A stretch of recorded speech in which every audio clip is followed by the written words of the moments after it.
Não, você quer ver um detalhe, por exemplo? Você acabou de falar nessa questão do respirar.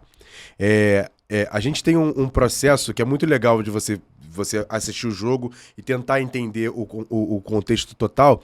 Mas o mais engraçado nisso, assim, eu acho que o mais legal da situação de você analisar o futebol como um todo é você ter a proximidade, sabe? Ainda mais vocês que estão indo no treino, cobrindo e tal. Você quer ver um detalhe? Eu lembro, por exemplo, do time de 2020, que não subiu. Não, o time de 2021, desculpa, que não subiu. E há um erro de processo ali por conta da questão emocional da torcida. Porque, por exemplo, eu não sei se você já teve a oportunidade de conversar com o Marcelo Cabo. Não. Não. Eu acho um erro grosseiro quando o Marcelo Cabo é demitido. Já até sei onde você vai chegar, vai. Por quê? Era o processo que estava sendo feito naquele time, que não era um time estrelar, mas era um time, se você parar tecnicamente, é melhor do que o time de 2022. Concordo. O que acontece? O Cabo, ele tinha acabado de achar o ponto-chave daquele time, que era ganhar de 1-0 e empatar fora, cara. Iria subir, ou no máximo ia brigar até o final daquele time de 2021. Por mais que várias situações já aconteceram, mas quando quebram o processo do Marcelo Cabo ali, que entra o Lisca porque era o treinador da moda naquele momento, você quebrou o processo, cara. E aí acontece, por que em 2022 eu fiz tanta carga de bater e brigar pela questão do Zé Ricardo? Porque, cara, eu tava vendo a mesma coisa acontecer. Foi ele que montou aquele time. Quer ver um detalhe? E assim, números são frios, números não mentem. Quantos gols Germancano fez em 2021 na Série B do Campeonato Brasileiro? Eu sei que foi menos que o Raniel, mas não lembro os números exatos de cabeça. Não, foi a mesma quantidade. Foram 11 gols. Foram 11 gols. Sendo que 8 de tempo normal e 3 de pênalti. O Raniel faz a mesma quantidade de gols dele. O Germancano ganhava... O Germancano é muito melhor que o Raniel? É muito melhor que o Raniel. Não dá pra colocar na mesma prateleira.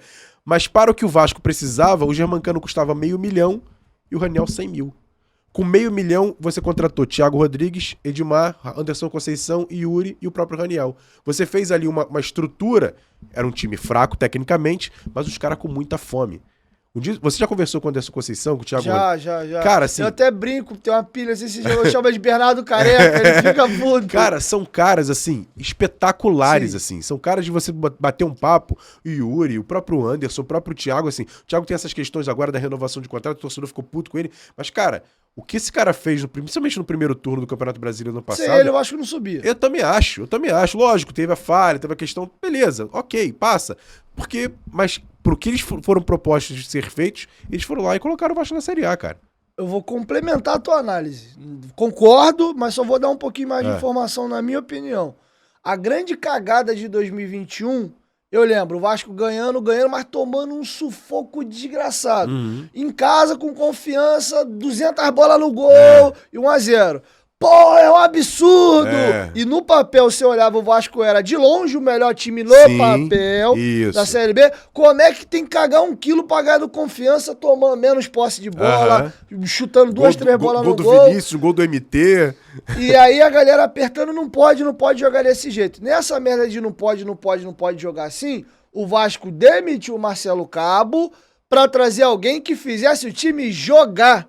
Algo que ele não tinha condição física de fazer, porque aquele time, se olhava tecnicamente, até eram bons jogadores, mas não eram jogadores com físico de Série B. Perfeito. Zeca não é físico de Série B, Morato não é físico de Série B, Marquinhos Gabriel muito menos, e era um cara, na minha opinião, que batiam de forma errada, era o jogador que mais participava de gol do Vasco, e até os testes físicos dele eram dos melhores do elenco. Acho que, inclusive, quando o Nenê chega, ele vem pra segundo homem, ele cresce ainda mais de rendimento. Acho que a galera pega no pé, às vezes, de forma excessiva e errada no pé de alguns jogadores, e ali foi onde deu a cagada. Não, a gente tem que jogar, tem que propor jogo. Aí vem o Lisca, a gente ganha de 4 no Guarani, tá vendo? É isso aí. Faz 2 jogos até ok com o São Paulo, e aí descangalha tudo. Quando o Diniz vem, já é um pouco tarde. Mas eu concordo contigo que a grande cagada foi não entender exatamente o que a gente precisava e demitir o Cabo. Eu concordo. Não, e vou te falar, o Cabo falou isso com a gente na entrevista. Eu fico imaginando eu na reta final de Campeonato de Série B, brigando ali por uma vaga, ganhando 2 situações que foram, pra mim, principais. Nenê e a torcida. Ele iria ganhar essas duas possibilidades. Não deixaram, cara. Não deixaram. É uma pena. Porque é um cara que conhece a Série B. Não é o melhor técnico do mundo. Não, pela vez que o Vasco subisse, beleza, acaba, tchau, um abraço. Mas assim, era um cara que no que ele estava fazendo ali e o que ele tinha melhorado, os últimos 4 jogos que ele foi demitido, foram 2 empates e 2 vitórias, cara. E ele empatou, tudo bem, empatou em casa com o Náutico, mas o Náutico era o líder da competição naquele momento, cara. Era o time invicto. Então assim, eu acho que foi um erro e eu acho que, por exemplo, em 2021 acertam em manter o Zé Ricardo. Tudo bem que o Zé Ricardo depois sai, aí dá aquela degringolada normal de acontecer, mas o Vasco consegue o acesso, que é o mais importante.